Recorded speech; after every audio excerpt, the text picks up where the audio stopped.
اعوذ باللہ من الشیطان الرجیم بسم اللہ الرحمن الرحیم۔ سورہ بقرہ کی آیت پڑھ رہا ہوں، آیت نمبر 223۔ نساؤکم حرث لکم فأتوا حرثکم انا شئتم۔ تمہاری بیویاں تمہاری کھیتیاں ہیں، اپنی کھیتیوں میں جس طرح چاہو آؤ۔ وَقَدِّمُوا لِأَنفُسِكُمْ، اور اپنے لیے نیک اعمال آگے بھیجو۔ وَاتَّقُوا اللَّهَ وَاعْلَمُوا أَنَّكُمْ مُلَاقُوهُ، اور اللہ تعالیٰ سے ڈرتے رہا کرو اور جان رکھو کہ تم اس سے ملنے والے ہو۔ وَبَشِّرِ الْمُؤْمِنِينَ، اور ایمان والوں کو خوشخبری سنا دیجئے۔ بس اب اس کی تشریح تھوڑی اہم ہے، دھیان سے سنیے۔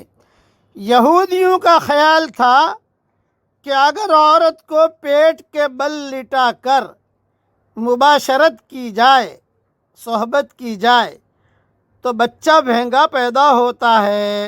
یہ ان کا خیال تھا یہودیوں کا، چونکہ مدینہ منورہ میں یہودی رہتے تھے زیادہ، تو یہ باتیں چلاتے تھے وہاں۔ اس کی تردید میں یہ آیتیں نازل ہوئی۔ یہ کہا جا رہا ہے کہ صحبت، مباشرت، جماع آگے سے کرو چت لٹا کر، یا پیچھے سے پیٹ کے بل یا کروٹ پر، جس طرح چاہو جائز ہے، لیکن یہ ضروری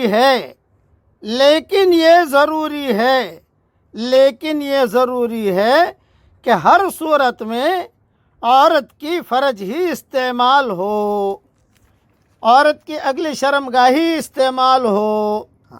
جب قرآن نے عورت کو کھیتی قرار دیا ہے تو اس کا مطلب یہ ہے کہ صرف کھیتی کے استعمال کے لیے یہ کہا جا رہا ہے، اپنے کھیتیوں میں جس طرح چاہو آؤ۔ اور یہ کھیتی موضع ولد یعنی صرف فرج ہے، نہ کہ دبر۔ بہرحال یہ غیر فطری عمل، یہ غیر فطری فعل ہے کہ عورت کے پیچھے کے راستے سے آدمی اپنی خواہش کو پورا کرے۔ ایسے شخص کو جو اپنی عورت کی اگلی شرمگاہ استعمال نہیں کرتا بلکہ اس کے دبر پچھلا حصہ استعمال کرتا ہے، حدیث شریف میں اس پر لعنت کی گئی ہے، ملعون قرار دیا گیا ہے۔ یہ تفسیر ابن کثیر میں اور فتح القدیر میں دیکھ لی جائے۔ یہ تو ہو گئی قرآن کی آیت اور اس کی تفسیر، لیکن بعض باتیں علماء نے لکھی ہیں۔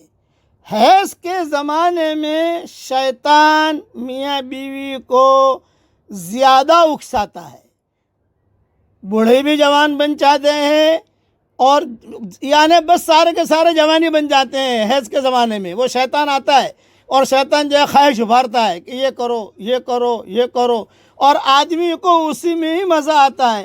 حالانکہ 5 دن کے بعد حلال ہونے والی ہے، 6 دن کے بعد حلال ہونے والی ہے۔ تو فقہاء اور علماء نے لکھا ہے کہ اس کا مطلب یہ ہے کہ اس کا دل سلیم نہیں ہے۔ جب حلال چیز 5 دن کے بعد ملنے والی ہے تو حرام میں کیوں جاتے ہو بھائی؟ ایک بات۔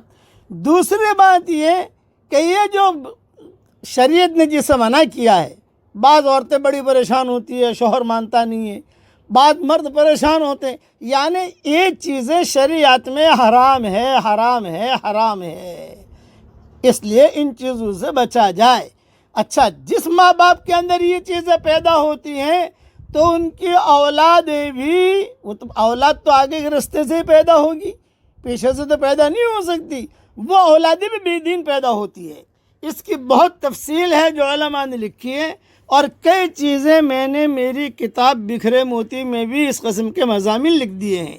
اس لیے توبہ کی جائے، اللہ تعالیٰ سے معافی مانگی جائے، اللہ تعالیٰ سے کہا جائے کہ اللہ پاک یہ ہم سے غیر فطری کام ہو گیا، تو ہمیں معاف فرما دے، تو ہمیں معاف فرما دے، تو ہمیں معاف فرما دے۔ اللہ تعالیٰ سے معافی مانگو، معافی مانگنے کا وقت ہے۔ اللہ تعالیٰ قرآن کی تعلیمات پر چلنے کی، ہم سب کو عمل کرنے کی توفیق عطا فرمائے۔ میں سان فرانسسکو گیا تھا میل ویلی، سان فرانسسکو میں ایک علاقہ ہے میل ویلی، وہاں یہودیوں کی بہت بڑی بستی رہتی ہے. وہاں کچھ لوگ میرے پاس آئے اور اس قسم کے سوالات کیے. بقیہ تفصیل اگر یاد رہی تو کل انشاءاللہ پوری کروں گا.